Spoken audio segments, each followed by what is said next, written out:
I'm Mark Matsumoto and welcome to my Tokyo kitchen. Today I want to show you an easy cucumber sushi roll recipe, or Kappa Maki, so stick around. It's not clear who first invented cucumber sushi rolls, but in the past 100 years, it's gone from a summertime specialty to a perennial favorite. The crisp texture and fresh flavor of Kappa Maki makes it a great palate cleanser during an omakase sushi meal, but it might get a little boring to make a whole meal out of it. That's why I've come up with two variations. The first includes some Shio konbu or salted kelp to give the roll a boost of meaty umami. My second variation includes tangy umeboshi and fragrant green shiso to keep things interesting. It's refreshing and perfect for summer, so let's have a look at our ingredients. The first thing you're gonna need is some seasoned sushi rice. Making good rice is the key to great sushi, and I have videos showing you how to cook Japanese short grain rice, how to make sushi vinegar, and how to prepare sushi rice. So look for links in the video description to learn how to make sushi like the pros. For the fillings, you want some thin-skinned cucumbers. I'm using Japanese cucumbers, but Lebanese or hothouse cucumbers will work as well. Today I'm also using a tablespoon of toasted sesame seeds, 4 large umeboshi or pickled plums, some shio konbu or salted kelp, and green shiso leaves. But all these ingredients are optional and you can substitute in other flavorful ingredients. You're also gonna need some good nori. Quality nori is gonna be almost black in color with a slightly green tint. It should smell like a clean ocean breeze and be roughly the same thickness throughout. It should also be crisp enough to break in half when folded. A brownish color or funky smell are signs that the nori's gone bad, so watch out for these red flags. To prep the cucumbers, you want to select ones that are straight and have a consistent thickness from end to end. This will make it easier to cut, but I'll show you how to deal with crooked cucumbers later. Now I'm gonna trim the ends off the cucumbers so it's about the same width as the nori. This makes it possible to use one stick per roll, but if your cucumbers are shorter, you can piece them together as well. Next, I'm gonna cut this in half, right down the middle. Then I'm gonna flip the halves over so the skin side is facing up. You want the cucumber sticks to end up about 8 millimeters or 1/3 of an inch wide. So for this cucumber, I'm gonna cut it into 3 wedges. Just line your knife up so it's nice and straight and press down to make the cut. Using a drawing motion can cause your line to shift, so I recommend setting the knife first and then cutting the cucumber in one press. Once you have your strips, you want to remove the watery core of the cucumber. I just lay the strips with the skin side down and swipe from one side to the other. Then I'm going to repeat this for the rest of the cucumber sticks. So what do you do if your cucumber is crooked or it's in an even thickness? Well, you're still gonna start off by trimming the ends off, but then you want to rotate the cucumber so that it appears straight when you're looking at it from above. Then we'll be able to cut this perfectly in half. Now I'm gonna lay them with the cut side down, and you should be able to bend them with your fingers to straighten them out. To cut the cucumber sticks, I'm gonna straighten the cucumber against the blade of my knife and use my fingers to hold it in position. Then I'm gonna cut it into even wedges, just like I did with the straight cucumber. Now I'm gonna remove the watery core. As you can see, this cucumber wasn't uniform in thickness, so I'm gonna have to do some trimming to get these the same thickness from end to end. This is important because a variation in thickness will cause your roll to be lopsided, and it'll be more likely to fall apart. For the umeboshi, I'm going to use a knife to cut around the pit and scrape the flesh from the pits.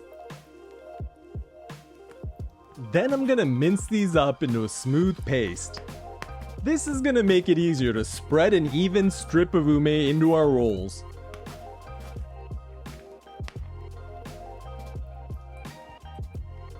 Next, I'm diluting rice vinegar in water to make tezu. This is to help keep our hands wet so the rice doesn't stick to them, and the added vinegar keeps your rolls from getting watery. The last thing you want to do is cut the full sheets of nori in half. I'm using nori that's 19 by 21 centimeters, and you want to cut the nori in half with the wider edge facing you so you get two rectangles that are 19 by 10.5 centimeters. Alright, that's it for the prep, but I want to take a moment to thank all of you for supporting my channel by watching and liking my videos. If you've learned something new from this recipe and you want to do something more, head over to marksrecipes.com where you can subscribe to my secret stash of original recipes. Your membership there helps to support this channel, and it's kind of like coming over to my place for dinner every week. Alright, let's roll up our Kappa Maki. Nori has a shiny side and a rough side, so you want to start by laying the nori on the bottom edge of your mat with the shiny side down. Next, you want to get your hands evenly wet with the tezu. Then I'm going to gather up a handful of rice. You want to aim for about 80 grams of rice per roll. Shape this into a cylinder while keeping your hands wet enough so the rice doesn't stick to them. Then I'm going to spread this along the top edge of the nori, leaving a 1 centimeter border along the top. Now I'm going to use one hand to form a wall along the edge of the nori, and the flattened fingers from my other hand to press the rice towards me, leaving a ½ centimeter gap at the bottom. Notice how I start pressing from just below the top edge of the rice. This creates a little mound of rice at the top that's gonna help us shape the roll. Now I'm gonna sprinkle some toasted sesame seeds onto our rice. This is optional, but I like the nutty flavor and poppy texture that they add. Finally, I'm gonna place a stick of cucumber in the center of the rice, and we're ready to roll. Just grab the sushi mat with your 2 thumbs and use your fingers to hold the cucumber in place while you flip the mat up and over the cucumber. Alright, let's see that from a different angle. You can see we've created a 90-degree corner at the bottom right of the roll. This is gonna let us roll the sushi a perfect quarter turn so the seam of the nori is on the bottom. Now I'm gonna squeeze the sides of the mat to flatten out the 2 sides of the roll. Then I'm gonna use my index fingers to press on the top of the roll while holding the sides to flatten the top off. If you did this right, you should end up with a roll that's almost perfectly square with the filling right in the middle of the rice. Okay, for one of the variations, I'm gonna sprinkle on some toasted sesame seeds. Then I'm gonna spread a strip of umeboshi paste along the center of the rice. Next, I'm gonna tear the shiso leaves in half and line them up on top of the ume. Finally, I'm gonna add a strip of cucumber in the center before rolling it up. These thin rolls can only hold so much filling, so don't add anything that has a lot of bulk or your roll isn't gonna close properly. For our final roll, I'm gonna lay down our cylinder of sushi rice. Then I'm gonna spread it down towards the bottom edge of the nori, just like the other rolls. Sprinkle on some toasted sesame seeds. Add a stick of cucumber. And then I'm gonna sprinkle on some Shio konbu. This is gonna add a ridiculous amount of umami to our roll. Now I'm just gonna grab the mat with my thumbs and flip the bottom edge up and over the filling to make contact with the mound of rice on the other side. Roll this over 90 degrees and then give it a press on the sides, as well as along the top, and our third roll is done.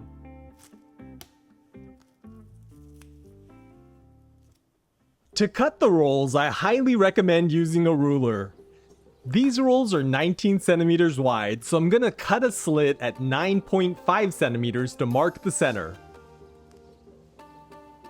Then I'm gonna score 1/2 every 3.2 centimeters.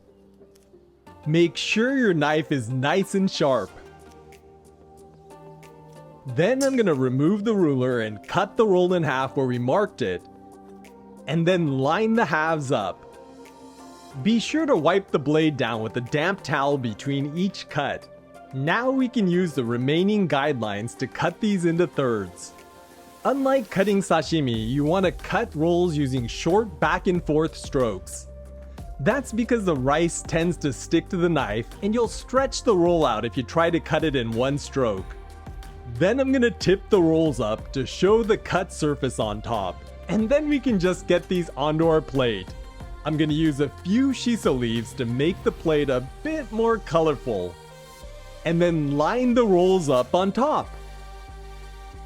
Rolling and cutting sushi takes a lot of practice, but as long as you've made tasty sushi rice, your Kappa Maki is gonna taste awesome regardless of how they look. Okay, let's add some gari or pickled ginger to the back of the plate, and our 3 varieties of Kappa Maki are ready to eat. These look beautiful and I'm starving, so let's try them out. Itadakimasu.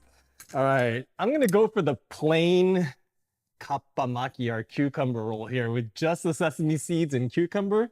Give it a little soy sauce. The rice is tangy and sweet with a nice chewy texture. You've got that fresh, crispy cucumber on the inside. And the soy sauce and nori give it tons of umami. Considering it's just cucumbers, rice, and some nori, it's mind-blowingly good. But I'm really looking forward to these other 2 here. I'm gonna go in for the one with the umeboshi here. And it's pretty salty, so I'm not gonna dip it in any soy sauce. The umeboshi is lip-puckeringly tangy. You've got the salt from that, as well as that crisp cucumber, the chewy sushi rice, the umami from the nori, and that nutty flavor from the sesame seeds. And that shiso adds a pop of herbal brightness, and it's a match made in heaven with that ume. All right, let's go for the last one with the Shio konbu. This is gonna have a ton of umami, look at that. I mean, konbu is where they discovered the taste of umami, and it really shines through there.